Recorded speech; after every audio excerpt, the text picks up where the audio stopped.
The NBA is all about timing. What makes you valuable one year might make you unplayable the next. They had the skill, the mindset, the tools, but the league around them didn't know what to do with it. If they were drafted today, they'd be superstars. These are the players who played in the wrong era. Number 7, Michael Beasley. He was one of the most gifted scorers the league has ever ignored. 6'9", lefty, smooth handle, tough shot maker, and a walking mismatch. But Beasley entered the league in 2008, during one of the most awkward stylistic transitions in NBA history. Too big to be a modern wing, too perimeter-based to be a traditional power forward, and nowhere near the structure or support to evolve into something new. If Beasley entered the NBA today, he'd be tailor-made for the modern game. Hybrid forwards are everywhere. Positionless basketball is expected, and coaches don't bench you anymore for taking contested pull-ups. They encourage confidence.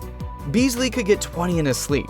Step backs, floaters, fadeaways, he could attack closeouts, run pick and rolls, and hit off the catch threes, all without needing plays drawn up for him. The issue? He came in when the league still demanded rigid roles. Are you a 3 or a 4? Are you a stretch guy or a post-up guy?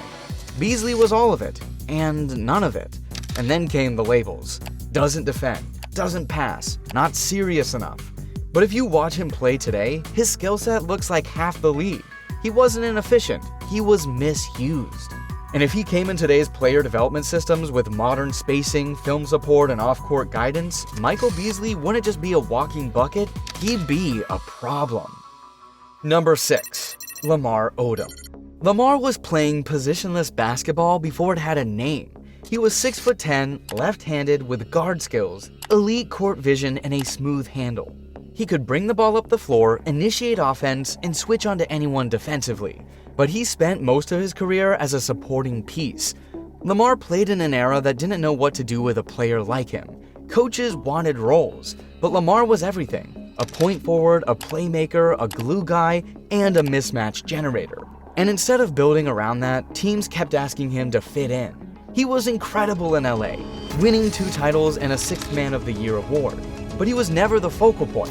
Today, Lamar Odom would be a centerpiece. He'd be running the offense as a 6'10" playmaker, a souped-up version of Ben Simmons with a jumper and no fear. He'd be closing games as a small ball 5. He'd be guarding 1 through 5 and stretching the floor in 5-out sets. He averaged 14 points, 9 rebounds, and 4 assists during his peak, with no plays run for him. In a modern offense, that turns into 18-8-7 easy. Lamar Odom wasn't just ahead of his time, he was the blueprint. Number 5, Andre Kirilenko, or better known as AK-47. He didn't just fill the stat sheet, he blew it up. 5 blocks, 6 steals, 7 assists, 4 points, all in one game. He was the only player since Hakeem to do it, but his game was never about numbers. It was about chaos. He was 6'9", long, fast, hyperactive, and totally unselfish. He guarded every position. He passed like a point forward. He made every hustle play. And the problem? He did it all in an era that didn't value any of it. The early 2000s weren't built for switchable, do-it-all wings. They wanted ISO scorers, post-up bigs, and traditional roles. He didn't fit any of that. He wasn't a volume shooter, he wasn't flashy, he wasn't marketable. But put him in today's NBA, he's Draymond Green with more athleticism.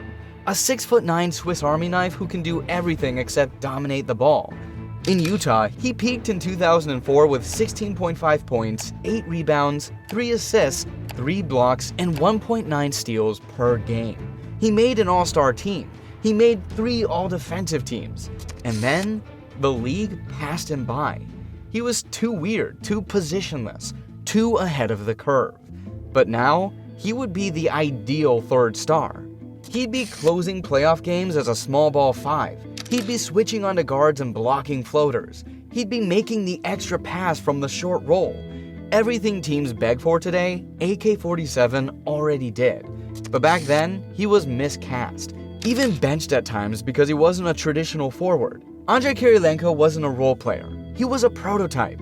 And if he played in the modern game, we'd be talking about him very differently. Number 4, Rasheed Wallace. In today's NBA, Sheed would be a $200 million two-way unicorn. He was 6'11", could guard all 5 positions, had a high release from 3, and was one of the best post defenders of his generation. He had range, footwork, defensive versatility, and an elite feel for spacing. But he played in the early 2000s, when coaches still hated big shooting threes. The league wasn't ready. At a time when most power forwards lived in the paint, Sheed had real perimeter skills.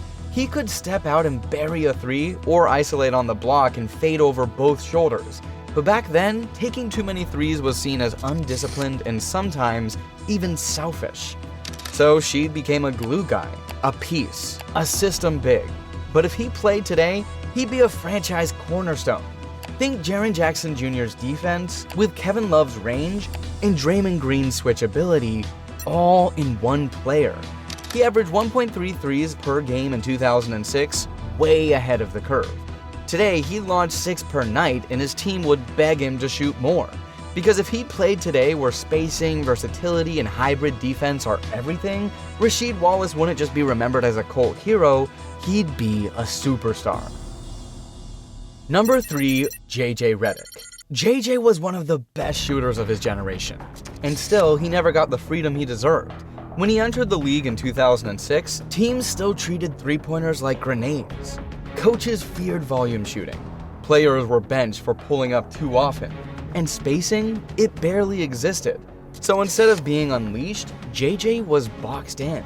He spent the first 6 years of his career coming off the bench. Most nights, he barely got 20 minutes. And when he did get shots up, they came off curls and pin downs, never off the dribble.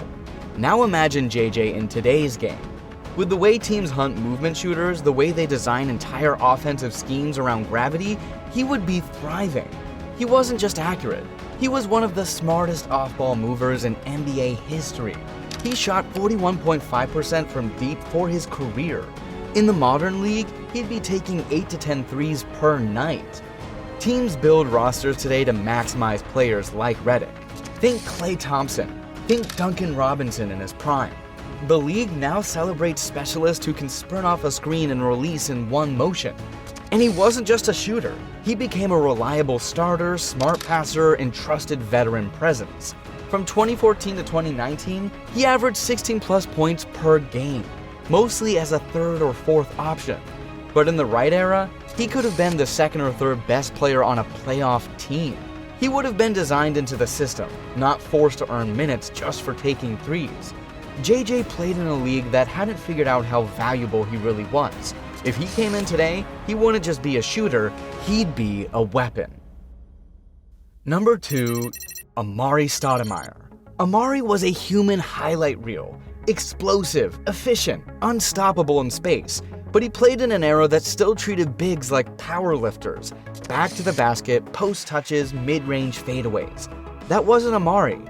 He was built for today's game, where every possession starts with a high pick and roll.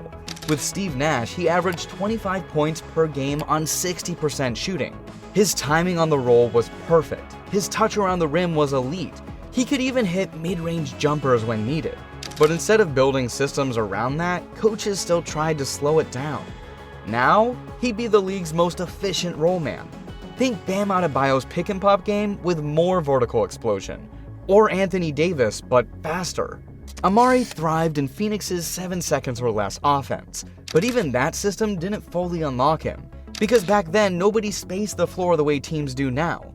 Put 4 shooters around Amar'e today, he's giving you 28 and 10 on easy lobs, face-ups, and short rolls. And he wasn't just athletic, he had touch. He could catch in traffic, make one quick move, and finish through contact. He didn't need ISOs, he didn't need post-ups, he just needed the space to fly. And yet, the league never fully embraced that version of a big. He got labeled soft for not posting up more. He got questioned for not rebounding enough. But today, he'd be called efficient. He'd be praised for knowing his role.